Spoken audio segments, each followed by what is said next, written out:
Grand Rising, good people. Greetings. Welcome to Journey Through Alkebulan. I'm Mahogany. Karibu Tena for all of my normal, regular subscribers, viewers, new viewers, new viewers, Karibu. And Asante for watching. So, I needed to do this follow-up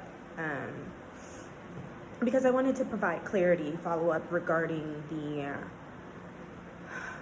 the episode that I posted yesterday about the Western mentality, Western culture, and people just using the word all willy-nilly,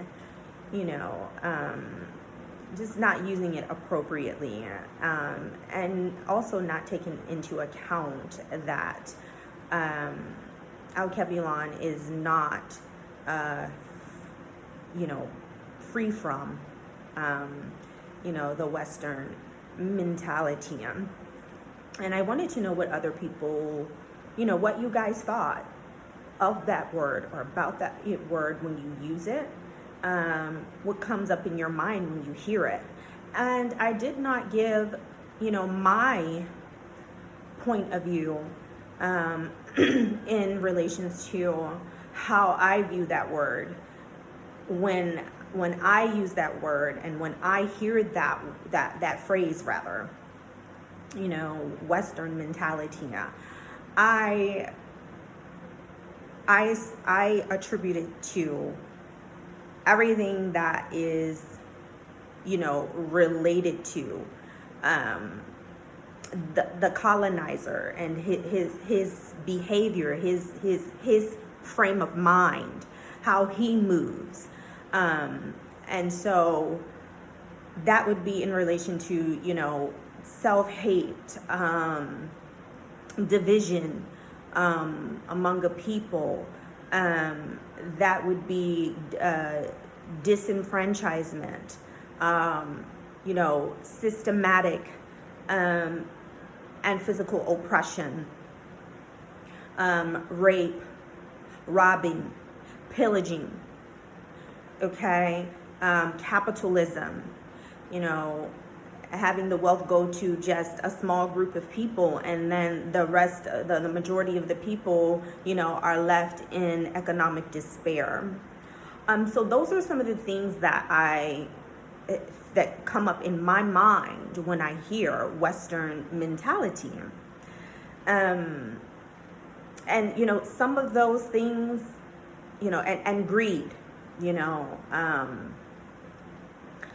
just an insatiable, appetite for greed, never having enough, never ever having enough.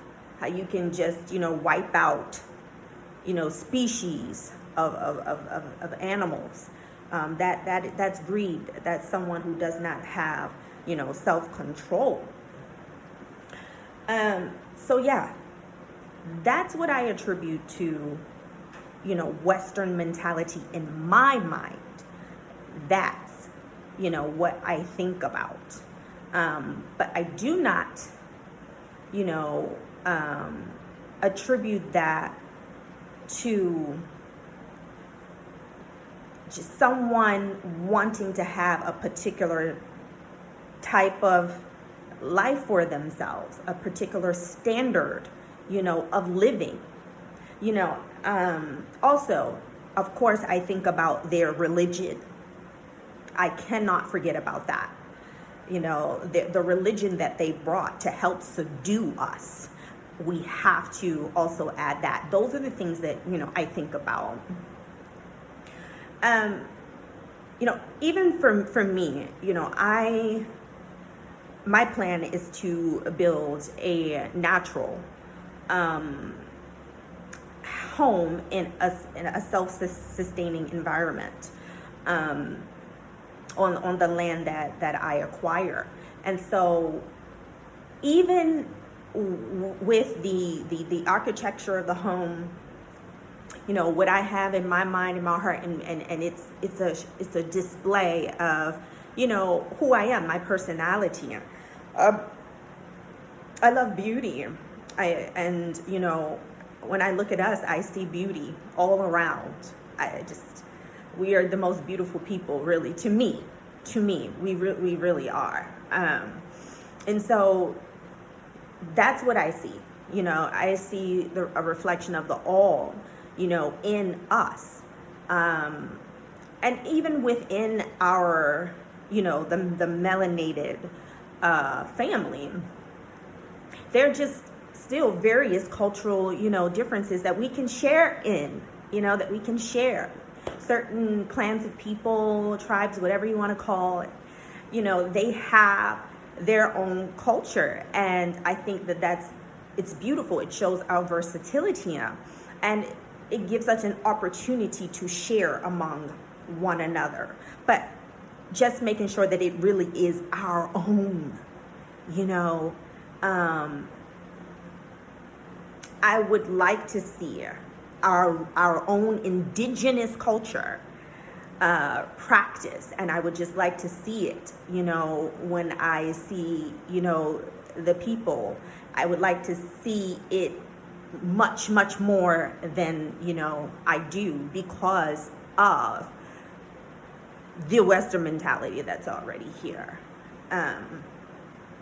So yeah, that's what I think about, you know, when I think of, you know, Western mentality. But I wanted to also clarify something as it relates to when I was speaking about, when I was conversing with the brother, the fellow diasporan, and you know, he was saying, oh, we should just take what you can get and just, you know, be happy with that. And I say this: if that's okay for, you know, him, or if that's okay for anyone, if you feel like, listen, man, I just need somewhere to be, I'm okay, that's wonderful. Ain't nobody's mad at that. But I say give equal respect to someone who's like, well, I have certain things, you know, that I'm accustomed to, or I have certain things that I would, you know, I would like to have. I have a certain standard, you know, as it relates to where I lay my head and where my family and I, you know, reside. I have a certain standard. So don't criminalize that person. Don't shame that other person because, you know, you have one standard and their standard does not match the standard that you have created for yourself. Be respectful, you know, that they also have theirs, and not one is better than the other. You know, it isn't. I also wanted to provide clarity. Oh, and I need to finish my point. I'm sorry. I need to finish my point about when I was speaking about my plan to build my natural home.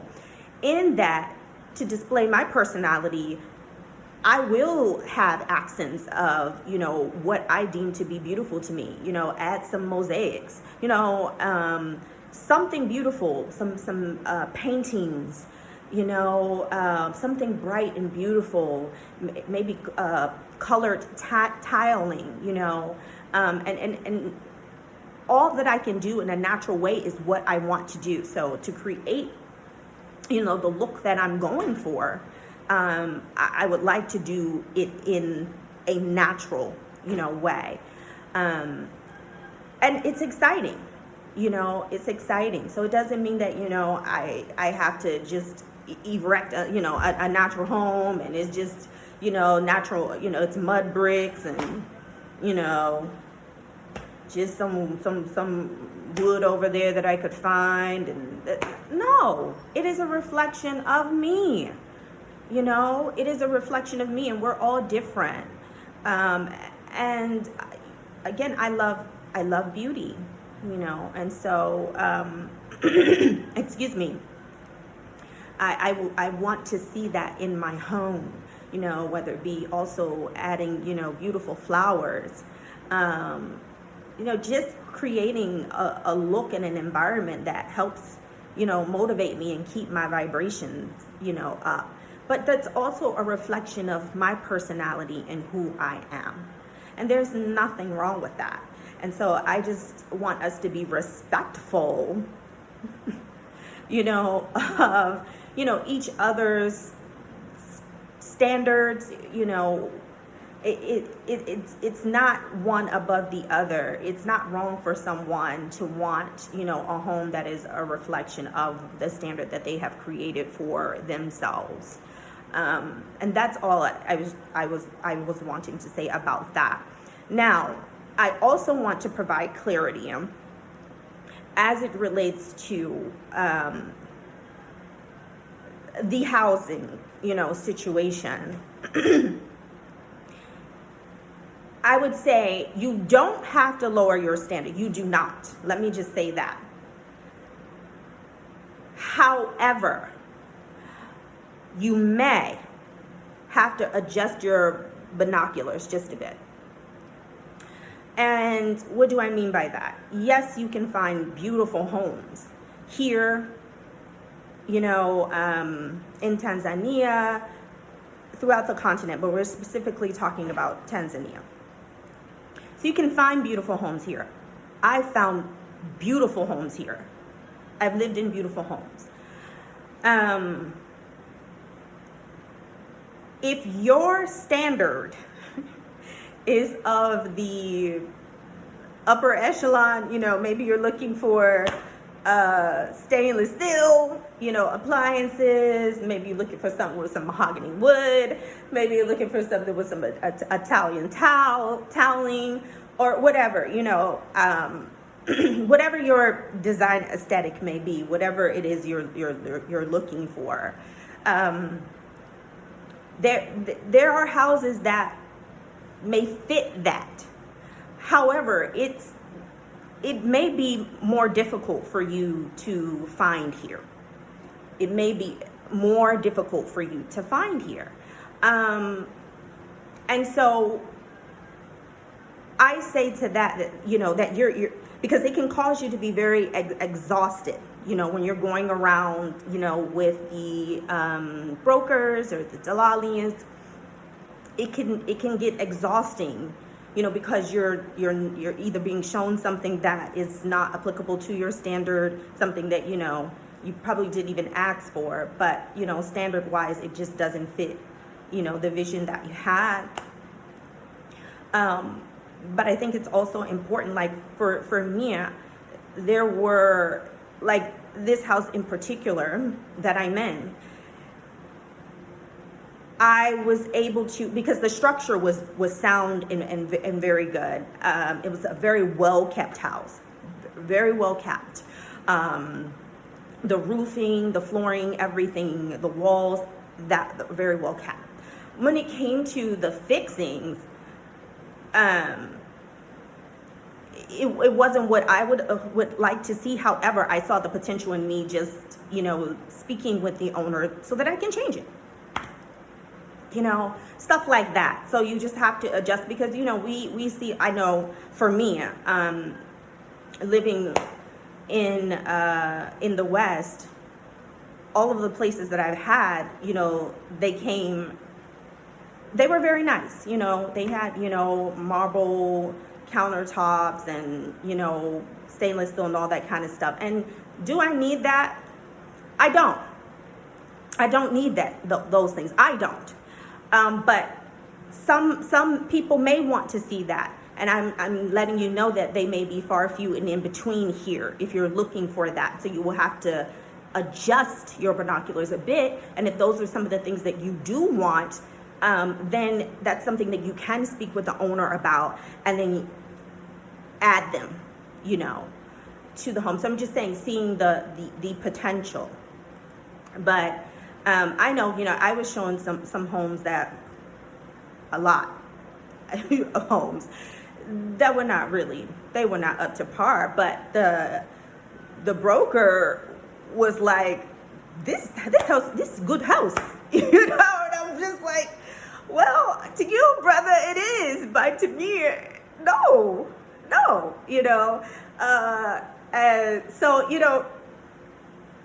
just a difference in standard, to a lot of the houses that I was shown, I would get so frustrated because I'm like, this is not what I asked for, or this is definitely not up to my standard, you know, they were like, no, this is good house. You know, I can hear them talking amongst themselves like something was wrong with me, you know, and I know others have had the same experience, you know, and I can laugh about it now, although at the time it was very exhausting. But that's the thing that that I wanted to add, is that, you know, you may need to adjust your binoculars and look at what is the best that I can get here, because the best that I can get here may not be identical, and probably not to what I had in the West, you know, and so, but you can find beautiful homes here. There are homes that fit every standard here. There are, you know, there are, but it definitely is going to take a lot of patience. You know, you're in a new place, you know, so that's it. I just wanted to provide some clarity, you guys. So that's it. All right, until next time, you guys, be good.